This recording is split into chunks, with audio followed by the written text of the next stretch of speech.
Ladies and gentlemen, welcome back. This is a continuation of the what I think the effect and the causes, what I think caused the death of Sister Osinachi Nwachukwu. The effects, like we talked about culture, how because of culture she couldn't leave the marriage because she was obeying culture and she was afraid of what the society will say, and actually how the society will see it, and even she left.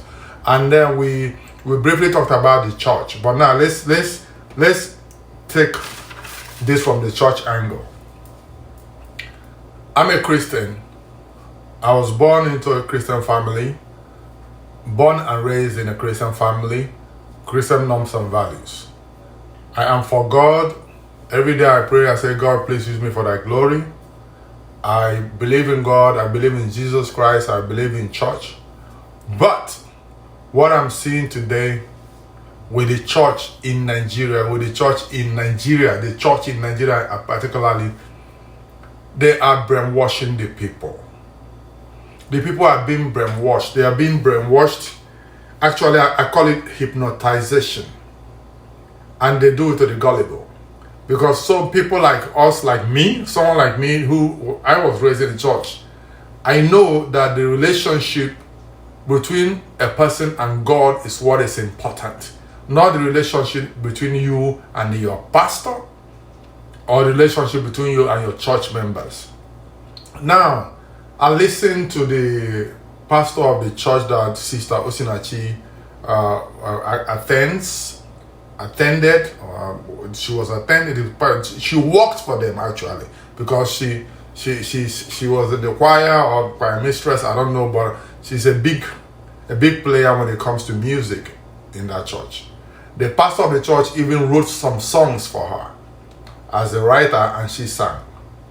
Now, the pastor said that he didn't know anything about what she was going through.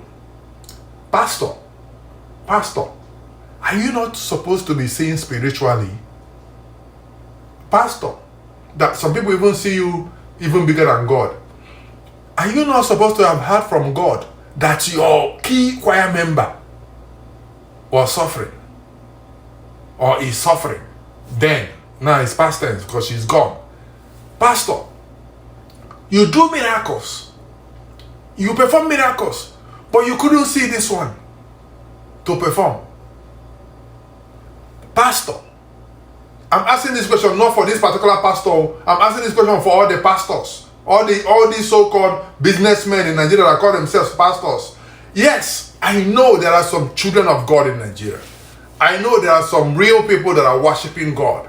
But I also know that majority of the pastors in Nigeria are businessmen, pure businessmen with their business centers running, no sentiments attached. They are just using God as cover up, and they call themselves men of God.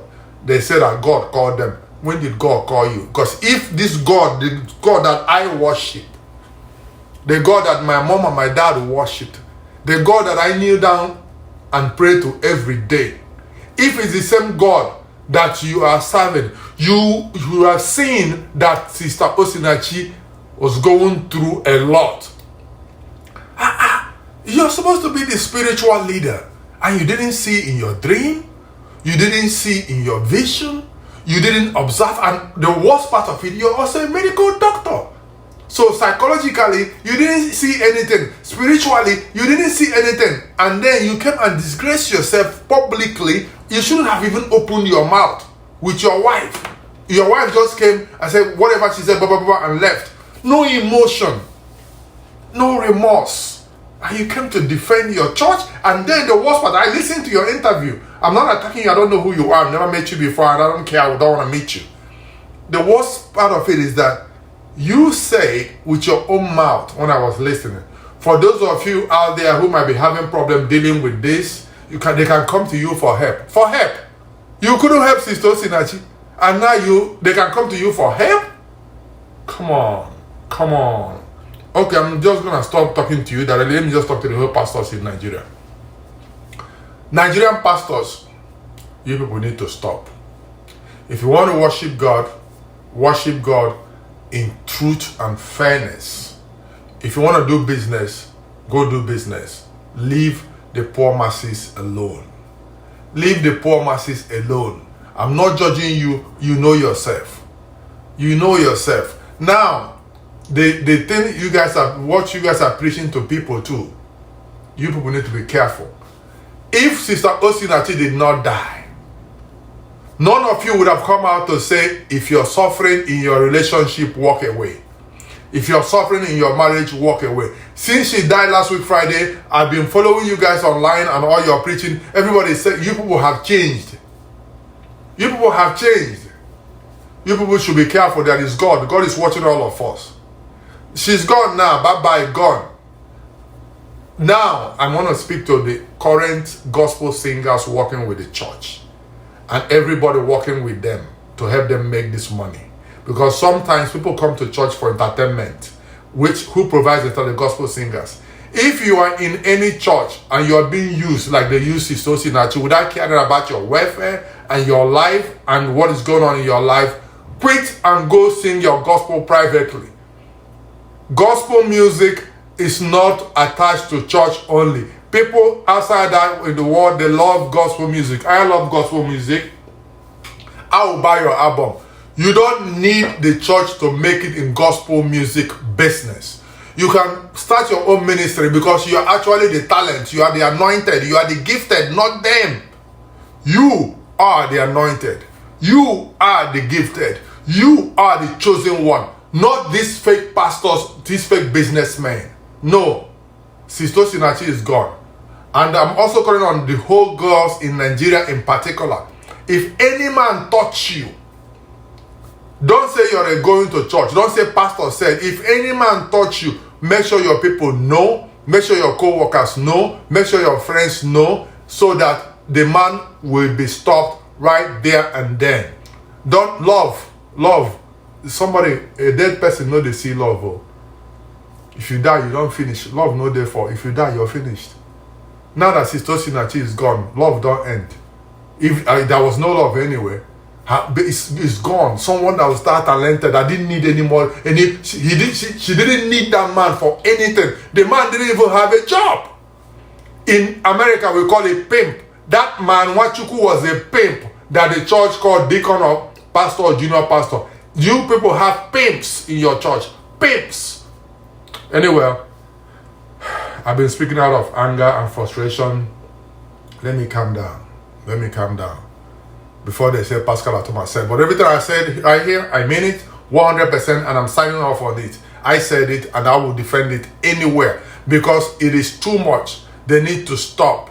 Instead of telling the children to go to school, instead of telling the members to go and get a job or learn a craft, you keep preaching to them about miracles. I see your 20-story building next year. How is that person going to get 20-story building when the person don't have a job? I see your miracle. I see your Mercedes-Benz car next 2 months. How is the person going to get Mercedes-Benz car? Does he have money? What does he do for a living? Can his job buy Mercedes-Benz car? You people should wake up.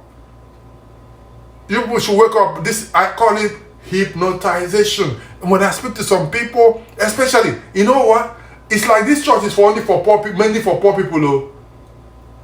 Many for poor people, because there's many poor people, they can convince them because they're looking for salvation. Then they tell them that the church is the way to salvation. No, the church is the way to God. No, get on your knees, connect with your God, pray to God, have personal relationship with God. No, you don't need any man to go to God. You don't need anybody, woman, to go to God. You can go to God yourself. You can have personal relationship with God. All these doctrines that are coming up with is BS. I said it. Pascal Atuma said it. You don't need any intermediary. You don't need any agent. You don't need anybody to go to God. You can go to God yourself. You get on your knees, you fast, you do whatever you want to do, and you speak to your God. Don't let anybody tell you that without him or her, without going to come and be a member of their church, without doing this, you will not see God. That's a lie. Anyway, may the soul of Sister Osinachi Nwachukwu rest in peace. And for those of us still alive, especially the young ladies, you should learn from this. Don't let any man touch you. Don't let any man verbally abuse you. Don't let